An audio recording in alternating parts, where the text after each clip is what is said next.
asalaamu calaykum waraxmatullaahi wabarakaatuhu kulanti wacan oo wanaagsan daawadayaal kusoo dhowaada janalka qays iyo raxma waa walaalkiin qays walaalayaal waxaan rabaa inaan idinla wadaago muuqaal kooban oo ku saabsan muuqaalka wiilka ay dhashay allah u naxariistay wasiir khadiijo diiriye oo lagu magacaabo mahad oo ku geeriyooday magaalada muqdisho. Muuqaalkaasi oo baraha bulshada lagu faafiyey si qalad ah geeridiisa loo fasiray ayaan rabaa inaan idinla wadaago. Waxaa wanaagsan in xaqiiqada laga hadlo. Qof walba adduunka wuu ka tagi doonaa, aakhirana sugayso. Bil Ramadaan ayaa lagu jiraa. Geeridaasi si qalad loo fasiray. Runtii dad badan ayaa ku dambaabay hosbitaalka iyo shaqaalaha hosbitaalka. Wiilkaasi muuqaal ayuu iska soo duubay. Wuxuu ahaa wiil xanuunsan oo si degdeg ah gargaar u baahan. Qof walbo annaga naga mid ah markaan xanuunsanno ama aan hosbitaal aadno waxaan jecel lahay isla markii in nala caawiyo. Marka waa qof xanuunsan runtii saacadaha iyo waqtiga ma kala fiirinayo. Qofku markuu xanuunsan yahay waqtiga ayaa ku dheeraanayo, wax ma sugi kartid. Saacado yar, daqiiqado yar markaad sugtid hosbitaalka aad fadhidid runtii qof xanuunsaday ayaa dareemi karo. Waxay kula noqonaysaa saacado fara badan. Marka wiilka sidaas ayuu muuqaalkas ka soo duubay. Bal kilib kooban intuu geeriyo ninka hore allah u naxariistay mahdi hadalladiisa kooban ama muuqaal kooban uu iska soo duubay oo baraha bulshada soo dhigay. Daawasho wacan. هل ساعة أسبوع هل ساعة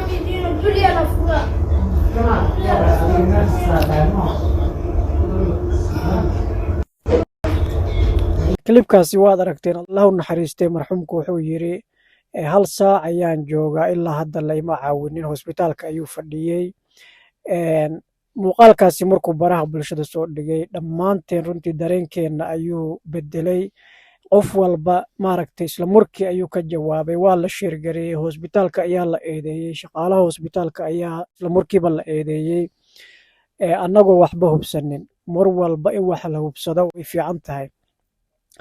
Kadib muuqaalku markuu gaaray ehelada iyo qaraabada, annagii ayaa ka damqannay walaaltinimo, soomaalinimo. Bal adigaba qiyaas dareenka ehelada iyo qaraabada. Annagii ayaa ka damqannay oo runtii heerkaasi naga gaartay. Adigaba qiyaas dareenka ehelada iyo qaraabada wiilkaasi allah u naxariistay muuqaalkaasi kadib markay arkaan.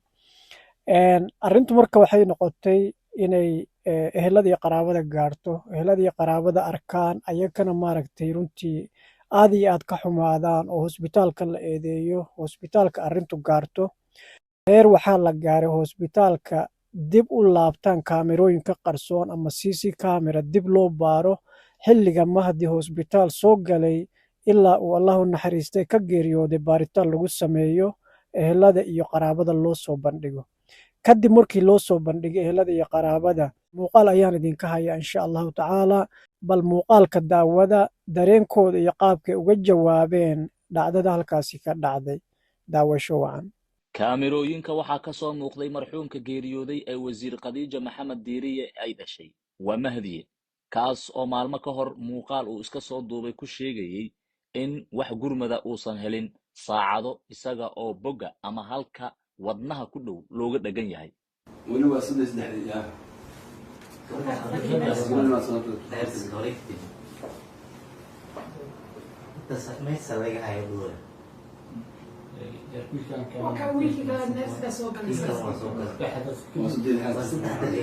isbitaalka Yardemeli oo dib ugu noqday kaamirooyinka ayaa baaritaan dheer ku sameeyey waxa uu marxuumka geeriyooday sheegtay iyo sida shaqaalaha ama kalkaaliyaasha caafimaadku uga jawaabeen markii meesha uu yimid isaga oo gurmadoon ah.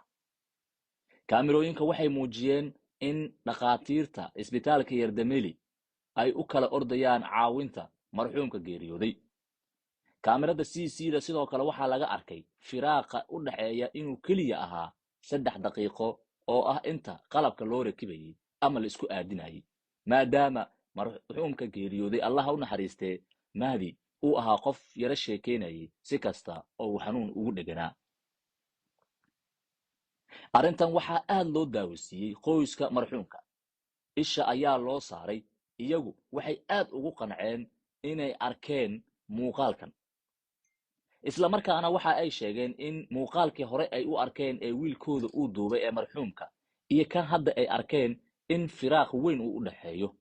inkasta oo allaha u naxariistee kii ay adduunka ugu jeclaayeen uu ka geeriyooday, haddana waxay aamineen ama ku qanceen sida isbitaalka Yardameeli uu ugu soo bandhigay caddeynta kaamirada CC-da. waxaa goobta ka hadlay ehelka marxuumka geeriyooday oo suldaano iyo xildhibaano leh iyo walaaladiis. dhammaantood waxay ka siman yihiin inay ku qanceen waxa meesha ay ku arkeen. taymka wiilka aan abtigu u ahaa uu isbitaalka soo galay, waqtiga la qaabilay, waqtiga uu isbitaalka ka baxay, iyo inta halka saac uu sheegayo uu fadhiyey uusan wax adeeg helin, in ay ahayd xanuun hay awgiis, in saacadii uu isbitaalka soo galay iyo xilliga uu fadhiyey uusan kala garanin.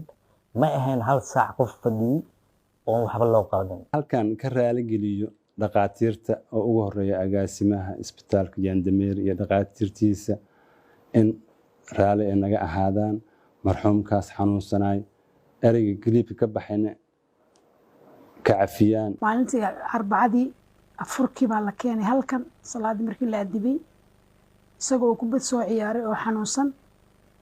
waxaan aragnay wuxuu soo galay 6:33 daqiiqo. isla markiiba waxaa loo sameeyey service. waxaa lugihiisa ayuu ku kacay oo kusoo qaatay warqadii la soo gooyey, waana loo shaqeeyey. 12 daqiiqo gudaheed ayuu adeeg ku helay. isagoo sugaya intii faleebadii dawada laga siinayey ayuu kilibkaas duubay. qofkana marka uu sankaraadka iyo xaraaruga yahay inuu noo yarna uu ahaa, dee seefti malagii nafta ka qaadayna halkaasuu ku dhuftay wadnaha. xanuunkii hayey ayuu kilibkaa duubay. uu leeyahay saacad baan fadhiyaa, halkaasaa layga hayaa. mahadi markii loo dhameeyeyna guriguu ku noqday. gurigii ayay tii rabbi ugu timiday oo sankaraatilmowdkii weynaa ku qabsaday. keenadii la soo ceshay dambena marka bareelaha la soo saarayey meyd buu ahaa. si kasta isbitaalka Yardameeli mas-uuliyiintiisa waxay sheegeen inay u taagan yihiin inay dadka u khidmeeyaan. hase yeeshee dood ayaa hareysay hanaanka shaqada maalmo ka hor markii marxuumka geeriyooday, balse hadda ay iyagu iska bari yeeleen. uu duubay muuqaal uu ku faahfaahinayo in gargaarkii uu u baahnaa uusan helin.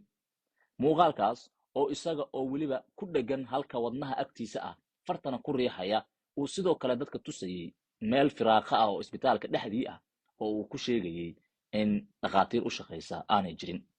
si kastaba waqtiga u dhexeeyey isaga uu sheegay saacad ayuu ku tilmaamay marxuumka.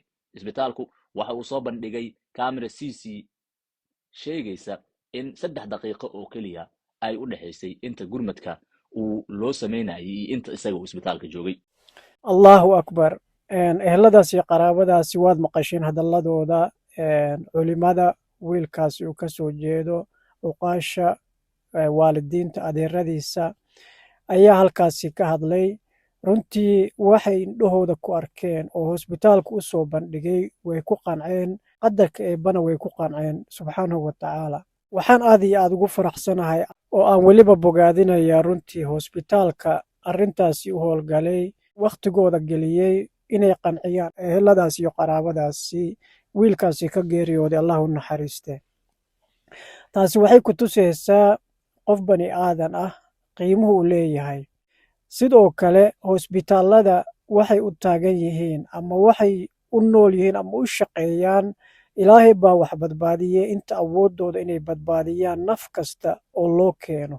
waxa awooddooda ka baxsan oo ilaahay u talagalay inay geeriyoodaan ama wakhtigooda dhammaaday waxba kama qaban karaan.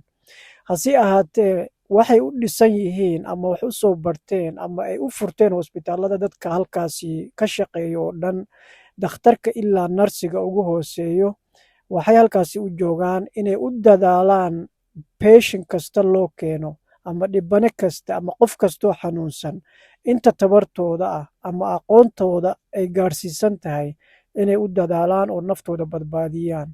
haddaan Soomaali nahay mar walba qabyaalad ayaa wax ka daynaa. isla markii qofku markuu hosbitaal ku dhinto si qalad marka wax loo fasiro, hosbitaalka yaa iskale, yaa ka shaqeeyo, kaas waa qabiilkee, kaas waa qabiilkee. irbad khaladaa lagu dhuftay sababaan u raadinaynaa geerida. Geeridu waa xaq, si kasta aad u dhimato qof walba wuu geeriyoonaya. Hase ahaatee geeridu waa isku mid, laakiin qaabka loo geeriyoodo ama xilliga la geeriyoodo, sababta loo geeriyoodo unbaa kala duwan. Marka walaalayaal, muuqaalkaasi kooban ayaan rabay dadka inta mugdi uga jiro inaan ifiyo oo aan idinla wadaago. Laga yaabo dadka qaarkood ilaa hadda inay arkin muuqaalkan, oo ay arkeen keliya ama maqleen keliya muuqaalka wiilku soo duubay oo si qalada loo qaatay, oo annagoo dhan si qalada u qaadanay marka ugu horreysa markaan muuqaalkaasi aragnay. Aad iyo aad baad u mahadsantihiin walaalayaal. Adinkana insha allah aragtidiina ka dhiibta, asagana u duceeya inuu ilaahay u naxariisto, jannatul firdowsa ka waraabiyo, dembigiisana u dhaafo. bil ramadaan ayuu geeriyooday, allah u naxariisto. Hooyadiisa oo ka horreysana allah u naxariisto iyadana. Runtii labadaba waa ahlul kheer. Saad ogtihiin wiil yar ayay korinayeen oo runtii maamo Khadiijo soo korsatay oo autism qabo. Maamadu markay geeriyootay waxaa hooyo iyo aabbo u noqday markasta dhabtiisa u saaran yahay wiilkaasi Mahdi uu ahaa. Mahdina wuu geeriyooday, isagana allah u naxariisto.